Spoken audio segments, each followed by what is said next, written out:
Welcome to the Mischief. I'm Valen, and this is Astral Sorcery. Today we're covering exploration. Since last we left off here, we opened up a new chapter in your journal. And of course, previously we covered discovery. Now we move on to exploration. So, when you first get into this, there are quite a few options actually. You don't have to go for one over the other as much, but I do have some recommendations. Now, don't forget, of course, you have your slow-moving lines here that tell you the progression. So you're going to either want to start with the rock crystal properties, the light well, or the hand telescope all by itself. Now, personally, I'm going to recommend the light well because it's the only one that actually will take a little bit of time in order for you to progress on to any other steps in its progress. And then you could easily jump into any of the others. So let's start off with the light well. So this one here is going to allow you to turn Starlight into a liquefied form. It's actually really cool. So let me show you how to get going on this. I mean, it is a simple recipe. Of course, you're going to need some of those rock crystals that I showed you how to harvest last time. You're going to need some Starlight, and it shows here a luminous crafting table. Not much at all. And in fact, I've placed one down here. Yes, I'm currently out on this little platform that I kind of made and lit up. But, I mean, you check in here. I've got a whole bunch of Starlight. I showed you on the previous getting started there on how to actually increase your Starlight amount. But currently, this should be enough to craft it. And you know this because it actually shows the icon on the side. Now, you'd probably think, well, what do we have to do next? How does this even work? Well, then you take your resonating wand that we crafted in the last episode, then you shift right-click. It then makes a really cool noise and starts auto-crafting it for you from that. And there you go, it is now complete. So without that, I mean, now that it's empty, you don't see any icons or any items in there. So it will show you what is ready to be made, provided that your light or your Starlight level meets the requirements, as well as the items are in the proper order in the crafting grid. Then you just shift click with the resonating wand. Now, a light well. What good are these? These are potentially a lot of good. Actually, if anything, they look really nice. I mean, I do like kind of like a little encrusted blue gem in there.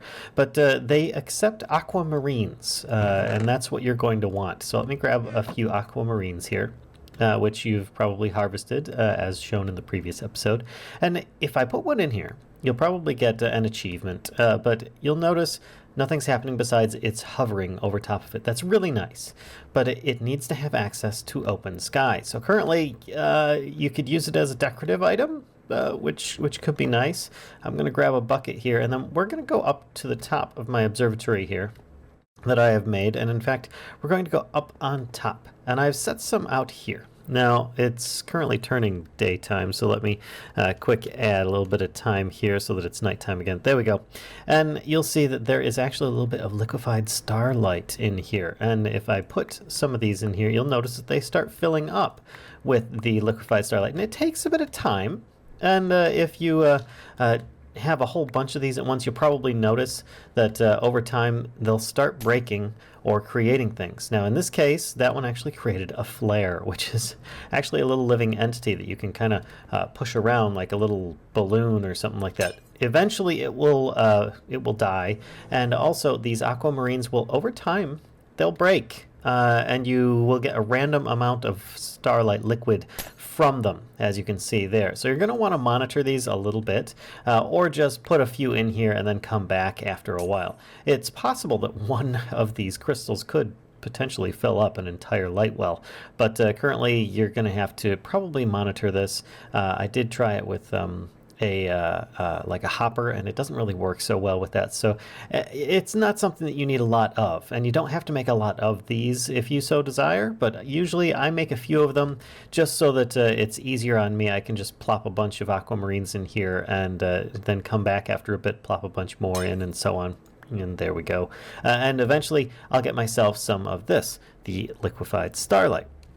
Now, there we go. And each one of these will hold about 2 buckets worth. So there's another item for you to keep into mind. Oh, there's another flare. They're really pretty. They're just little fun entities. They're not going to hurt you or anything like that, but you can bounce them around, and they're just really cool and kind of neat. Sorry, I really like them just because they're really pretty. But I have liquid starlight bucket. Now let me switch back into my game mode one so that I don't just use up this one bucket that I have. Let me show you what it looks like here. It's going to be a little interesting. There you go. It currently is very, very white. You notice I now have night vision for 10 seconds, provided that I'm touching, or 15 seconds actually, while I'm in the water. But it will, let's see if I can actually place that properly. It will eventually pour away in a fashion. I mean, you see how fast it flows. It's really fast, but you pretty much have to, I think if I have another bucket I can pick it back up, but I'm just going to destroy it so it's like that. And of course you can have really interesting displays. You see how fast that goes all the way down, and it lights up the landscape as it goes. So it could be a lot of fun, actually. I might do something more interesting with that starlight, but you can use it as a light source so that it's not, cluttering up your starry atmosphere. Plus, it also will give you your night vision, which is going to help you fend off all those creepers that are going to be spawning nearby while you're doing things at nighttime with this mod. So now that you have liquid starlight, you're able to progress a bit further in your was the exploration exploration area. So with that, you can either jump into some of the other stuff here with the rock crystals or the telescope, which, don't get me wrong, those are totally awesome, but I'm going to continue on with this because we already started the light well. So let's get the skywave resonator, which is actually something very, very important, time saving, and useful. So the earlier you get this, the better off you're going to be. Now, the recipe for this one is going to be simply just a liquid starlight bucket. Hey, look what we just got. Some marble, aquamarine, and a gold ingot. So let me get a little bit of this, a couple of those, one of those, and I've already got a gold ingot. So we should be all right. Let me just put these here, and I'll take that liquid starlight bucket, and look, there it is there. Of course, don't forget you have to meet the requirements for the amount of starlight. Then you just shift right click with your resonating wand. It will start making the recipe, which is quite lovely, and it makes one of these, which I already have in my inventory. But the idea, you notice the screen probably just went dark. That's because this will allow you to detect star fields or heavy concentrations of area that will give you more starlight than normal. And I just so happen to pick this location here because of this. Now, therefore, you might not want to build your own observatories until you've actually gotten to this point, so that you can find an area that is going to have a really high concentration of starlight power. Now, of course, you can see it's starting to get daytime, and this is starting to get weaker and weaker. So let me add a little bit of time, and you'll notice it turns daytime, and it goes away. As the day progresses and gets dark again, it turns intense. So around, like 2/3 of the night in, maybe like a quarter of the night in, is when you'll get your best starlight power, up to about a quarter of the night before it goes to dawn. So basically the darkest times is when you're going to get the best starlight power, which is very logical actually. Now, therefore, with this skywave resonator, you are going to be able to upgrade your luminous crafting table, which is actually going to be one of the steps in here, which is here, the Starlight Crafting Altar. But I'm not going to cover that yet. We're going to cover that last. We're going to go and do some of the other fun stuff that are in this chapter before we go to the end of it. So, we've got here rock crystal properties. Let's do that one next. We have here, it just tells you that they have some different properties on them. You'll notice if I hold shift, this one has a really big size, very low purity, and extremely low cutting ability. This one here has very low size, very high purity, and very high cutting ability. So you've got a lot of variance on those. Now, the cutting, purity, the size of it, the size is... think of it as a durability meter for the size. So the less size there is, the less durability is left for using it as a tool ingredient. But also the lower size it is, the more it takes in order for that size to reduce. So if I were to use, well, actually here, I'm kind of jumping ahead of myself. Let's make ourselves a grindstone. So rock crystal properties, oops, I just covered that word. I keep clicking the wrong thing here. Please forgive me. The grindstone, which is very simple to make. One marble, 2 wood, 2 sticks gets you a grindstone. So let me grab some of those. I think I've got some marble here. There we go. Wood. We're going to have a couple pieces of wood and sticks. A couple sticks. There we go. Actually, I already had sticks, but no big deal. Put those there, and the marble. And, oops, that was not it. There we go. Got ourselves a grindstone, same as before. Shift right click with the resonating wand during the nighttime. Or even during the day, if you have enough starlight power and it's a strong enough area, you might be able to do that. Anytime that you are doing some of this astral sorcery, you might make some of these flares, which they're just entertaining things. It's like, hey, surprise, you just got a really cool thing. And I already have a grinding stone here. Now, how does a grindstone work? Well, let's take one of these rock crystals here. This one here with a really big size and horrible everything else. Let's take that. Put one in here, and because I'm in creative, I just duplicated it, which is fine. I mean, if I'm not in creative, it basically just places it on here. And you'll see that it is in place. Now, if I right-click, it will start sharpening that one crystal. And you can keep doing this just by holding the right-click button down, and it will, over time, reduce the size and increase its cutting ability. It will not, however, change its purity level. That is a random number generator generated from you finding the different ores and potentially gaining them at this point, at least. Now, once I take this back off, let me grab that there. You'll see that it is now size 45 from 300, and its purity is still 16%. And its cutting is up to 64%, which is considerably increased. It's, you know, quite a bit different there. Now, if you look here, I've already ground this one down is what happened. Its size is down to 20. But if you think, all right, well, that's something to worry about here. It's just going to grind into nothing. It will if you keep going. But I mean, it'll take like a few minutes before I'm able to actually, well, several minutes actually, before I'm able to actually grind this into nothing. Once it gets down into like the 30 size range and less, it takes a lot more in order for it to actually grind into nothingness. So let's check it out now. Cutting is 83%, size is 13. Not so good. So ideally what you want is something with a decent size and decent cutting to get the best kind of crystal. Why, might you ask? Well, there goes some more of the aquamarines up there. There are many uses for these rock crystals, and namely tools and weapons. So let's open up the journal here, and of course it shows handling them properly. You'd need to do so. But let's jump down here to the crystal tools. Now, with some of the rock crystals and a stick, plus a little bit of starlight power, you can make a sword. Similar recipes for vanilla with a pick, an axe, and a shovel. Now they are a little bit different though. If you notice here, the attack speed and attack damage 1 and 12. Attack speed 3 and 6. Attack speed 3, attack damage 14. So you're going to get some different properties on these. 2.5 attack speed and 4 attack damage. And some of them will change as you sharpen them, some of them will not. Now, before I move on to making those though, I should mention that you can actually grind some other tools on here. I believe, not like a pickaxe or something, but you might be able to sharpen a sword. Let me grab a diamond sword. Oh, look at that. It fits on the grindstone, and it grinds up only so much, and you notice that the spark stopped. Well, if I shift right click, take it back off, I get a temporary sharpened bonus. It gets plus 10% attack damage.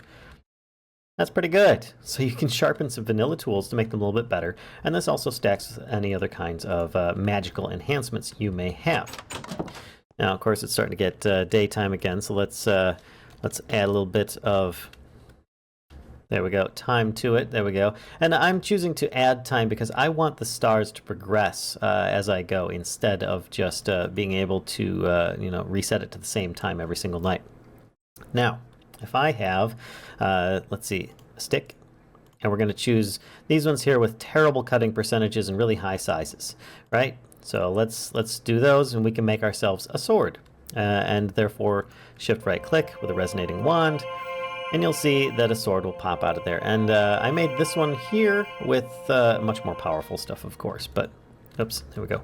Grab that. I now have a sword with a size of 500, cutting 10%, but look at that attack damage.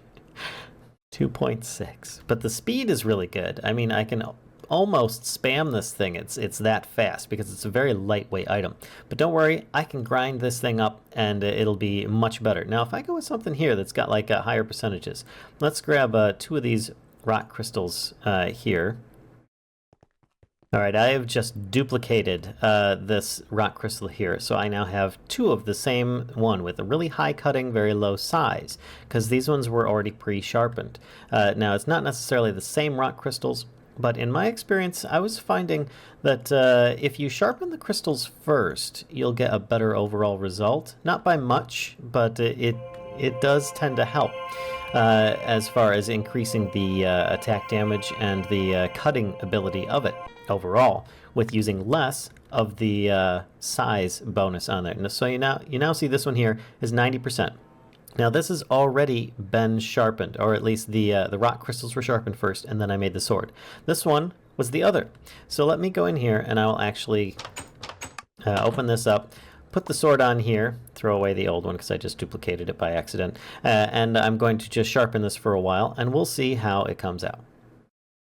Okay, so I haven't been sharpening it that long. I just want to show you that just by sharpening it, though, you can see that the cutting percent has gone up, and its attack damage has gone up considerably as well, and the size has gone down. As I continue sharpening it, the size will continue going down until it gets down probably in the 30s, 20s, 10s, and the cutting percentage will get up to around 80 or 90% before it really starts getting slow and difficult to actually grind that.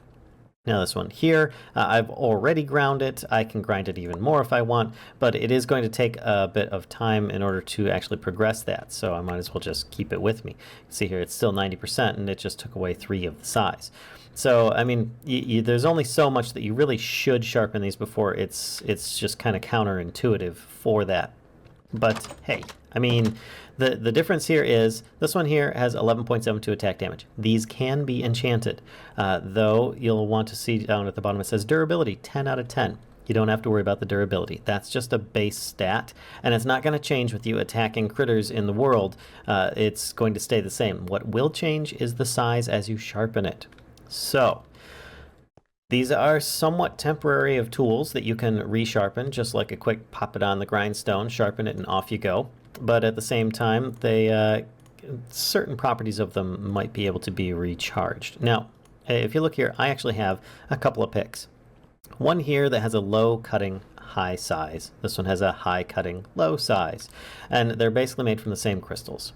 The reason that I have these is to demonstrate to you the ability that you can actually have very big differences in how these function.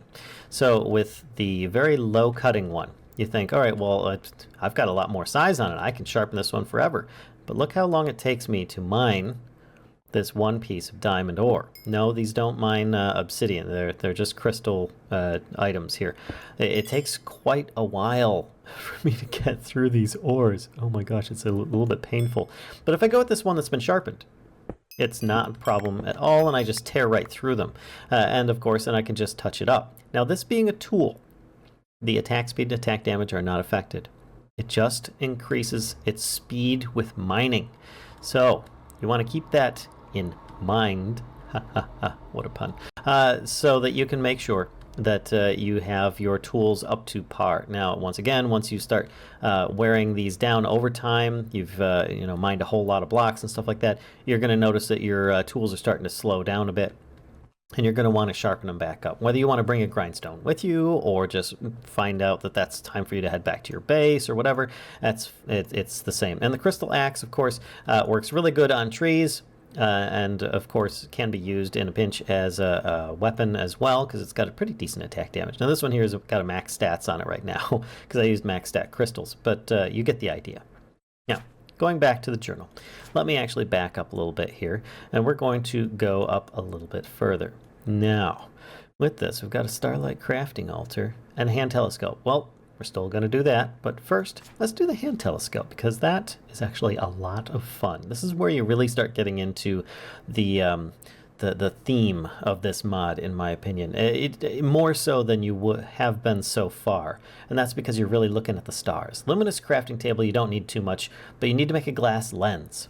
So let's get some glass here, and just grab a little bit. 1, 2, 3, 4. And I've already got some aquamarine, so we should be good. Now, luckily, I know it's daytime, but I'm in such a strong starlight spot that it should still work during the day. So check that out. We still have the beam going on. It's daytime, sun's coming up, and I got myself that lens. Now, this is only because I have prepared this quite well, and it's in a very strong area. Now, going on to the next spot, we're going to need to make a telescope. 4 sticks, gold, that lens we just made, and some planks. Now, I've got sticks, gold, and a lens. I just need planks. So, wood. There we go. That should do it, actually. So let's put gold, the sticks on either side. And here's another good thing about this luminous crafting table, is that, look, I just backed out and back in, and it's all still there. It's really nice. I can't remember how this is made. Oh, that is how it's made. All right, I got lucky. So therefore, I still have enough starlight power in here that I can still make this. I'm rather surprised, actually. But there we go. And I now have a hand telescope. So if I right-click with it, what do I see? Nothing, because you're in the middle of the day. So let's change it to a little bit darker of a time so that you can actually see things. Now, here is your first thing that you're going to make a mistake on. You're going to stand near something, anything, and you're going to look through this, and you're going to be like, I don't see anything. This sucks, because you're standing near something. You have to be out in the open, and then you use it, and you can see the stars. And, oh, they are so nice. It's really cool. I mean, it just kind of magnifies. It's not the exact setup that you're seeing right now. It's kind of like this reverse version. But what you're going to want to look for are some stars that look a little bit different and shiftier than others. The best way to do that is to take your journal and one of those constellation papers out, and you're going to want to actually put that in your hand, and then try using your hand telescope. And this might actually help you out, assuming that that constellation is actually in the sky at this point. And this might take you a bit of time to actually find the stars that you're looking for. So I'm going to do this. I'm going to look around, see if I can find the stars. And yes, I realize I'm kind of looking through my building right now. It's Minecraft, people. Once I find a constellation, I'll be right back. All right, so I've been looking for quite some time now. Don't give up. It takes a while with your first constellation or two. But don't worry, there's also improvements you can make on your hand telescope. But for now, if you notice, there are some stars that are kind of shifting around a little more so than the rest of the stars in the background. They're actually rather bigger and brighter, and they move on a separate plane. Well, it also took me a bit to figure out which ones these were. If I were to just click on the one that I had, it was Armara, but I counted the number of those large stars and it doesn't match up. Then I looked at this one, and it does match up, Aevitas. So therefore, I'm going to want to try and make this work. Now, for this to happen, you basically have to hold Shift, and that will freeze things. So you see now my mouse pointer is moving around. And then you can actually, using left click, drag and drop lines from one to another to actually kind of make them all line up. I'm kind of doing this from memory. I hope that this actually does line up. Hey, there we go. I just unlocked it. An achievement there. So now when I back out of this, if you look up in the sky and it is currently supposed to be in season, you might see that actually marked in the sky. Otherwise, actually I'm not finding it. Give me 1 second here. It's almost daytime. That's not helping. And there we go. It also helps if I get up beyond the tree line, but there we go. You can see it over here. Now if I line up with this and then I right click, it's not gonna line up with it like that. So no, it doesn't work. Where you find the constellations is all seed based, from what I understand. And yes, they will slowly rotate across the sky, which is really cool. And therefore, during certain moon phases, they should be available in most cases. If you look at the bottom of the paper here, you'll notice that there are all these different moon phases. These are the moon phases that it should show up for. That doesn't mean that it's going to show up for those ones. And you'll notice that it should show up. All these should show up for pretty much all the moon phases. But there are some that they're going to be very weak, and they'll only be up for maybe a few seconds or something during the night. And other times they're going to be up for a very long portion of the nighttime. So it can be very tedious to actually do so, but you can always at least find one if you want with the hand telescope before you move on to a future upgrade that we may come to in a future episode. Like I did. And it does make things considerably easier than trying to search the entire sky, but it is kind of fun and a good, kind of a time sink to like look around and try and find the different constellations. You're probably only going to find one constellation, whichever one is dominant during that time of the moon phase each time. So if you keep coming across the same constellation, if you've already connected one like this one here, Avitas, I already connected it. If you come across, sorry, I'm kind of spinning around in circles here, but if you come across the same constellation again, then you are probably in the same, moon phase where it's dominant. But if not, then you might be able to find another one. Like right now, I'm actually not finding this. I'm not finding Avitas with the hand telescope. I might be able to find another constellation in the sky, up to 4, of course, at this point. But hey, that's just part of the fun. The last part of this chapter, the Starlight crafting altar. This is a very simple recipe with a very complex result. So you can make one, but then you can't use it without specially making a super setup for it. So first, we're going to make the Starlight crafting altar. Then we're going to make the little kind of multi-block structure for it. So it's just a matter of some marble pillars, some chiseled marble liquid, starlight bucket, and a rock crystal. There we go, and I now have that recipe in here, and I can make this just with a simple shift right click. And there's a little bit of weird particles going on right now. I think that's going to change over time, but currently you'll see a little bit of light going on, some weird stuff happening. It's because you're making an upgrade for this luminous crafting table into something bigger and better. It'll actually amplify the amount of starlight that you are able to harness for your creations as well. Of course, I just ran out of time when I had done that. It actually stopped, and the moon was setting and it was becoming daytime. So yeah, I needed to have it actually be middle of the night, as usual, in order to progress with this. So I kind of like how this mod needs a lot of things to do it at nighttime, and therefore allows you to do a lot of stuff during the day, specifically probably with other mods. But there you go. I learned more about attunement, which is a new galaxy chapter. But before we do that, we're still going to be finishing off exploration one last time here. And we're going to be building this altar setup. So right now, I'm going to just get a bunch of those items, and then I'll be right back. Now, for those that are curious on how to use this, you just, like with left click, you can grab this and you can drag it. You can turn it upside down. You can see exactly what blocks they are. If you hover over the star over here, it tells you exactly how much quantity you need of every single item. Plus, it tells you it's a 9 by 9 by 4 tall structure, which is fantastic. I don't think you can get much better than this without it actually doing it for you. All right, so first and foremost, find the center of where you want to build this. And I recommend, once again, that you have a skywave resonator nearby so that you can amplify this even further. Then you start placing down a 3 by 3 plane, if you will, and then you just go from there. By adding some extra stuff on the corners, making these little extra squares here. It's kind of like making an X out of even bigger squares, kind of, in a way. I mean, you see here, it's really basic design. And then you're just going to be adding in a whole bunch of this, the marble bricks, leaving the corners empty. You don't actually want to fill anything in the corners unless it's just temporary. You can if you want to. I don't think that that's actually going to make things bad or hurt this in any way, but you are going to want to do so because, oh no, wait, this is actually the tier this is the tier 2, not tier 3. So in this one you are going to want to put down these chiseled marble blocks on the corners, because these are going to be the pillars. Then you, speaking of which, put 2 pillars on top of each, and another one of these, oops, there we go, the chiseled marbles on top of that. So you've got yourself 4 of these posts when you're done there. And then to finish it off, you just need marble arches. And you don't actually need to have them connect on the corners. This is the corner I was actually thinking of. You don't want to have anything on the corner.